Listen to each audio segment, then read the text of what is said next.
Hi hello Friday ఇవాళ నా birthday. ఇక పిల్లలకైతే లంచ్లోకి పొటాటో ఫ్రై, రైస్, పెరుగన్నము పంపించాను. పెరుగన్నంతో పాటు కొంచెం నిమ్మకాయ ఊరగాయ కూడా ఆ పెరుగన్నంలో కలిపేసి పిల్లలకైతే లంచ్ సర్దేసి స్కూల్కి వెళ్ళిపోయారు. వెళ్ళిపోయిన తర్వాత నేను ఏదైనా స్వీట్ చేసుకుందామని పూజ తర్వాత ఈ సేమియా కేసరి అయితే ప్రిపేర్ చేస్తున్నాను. 2 కప్పుల సేమియాకు 1 కప్పు వాటర్ వేసి బాగా కొంచెం మెత్తబడిన తర్వాత చక్కెర వేసాను. ఈ చక్కెరలో నుంచి కూడా తడి వస్తుంది. ఈ తడి అంతా అయిపోయి పూర్తిగా మగ్గిన తర్వాత ఈ సేమియా అనేది మూత పెట్టి 10 మినిట్స్ ఉంచేసుకోవాలి. అంతే. నేనైతే నెయ్యి ఎక్కువ వేయలేదు.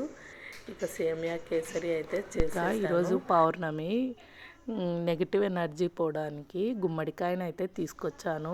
ఇది అమ్మవారి గుడిలో రాత్రి నిద్ర చేసిన తర్వాత ఇంటికి కట్టుకుంటే చాలా మంచిది. నేనైతే సాయంత్రం ఎలాగో అమ్మవారి గుడికి వెళ్తాను. అందుకు కాడ ఉన్న గుమ్మడికాయను తీసుకోవాలి. కాడ ఉన్న గుమ్మడికాయ అయితే పనికొస్తుంది. మా పాప గాజులు గిఫ్ట్గా ఇచ్చింది. వీడియో నచ్చితే లైక్ చేయండి.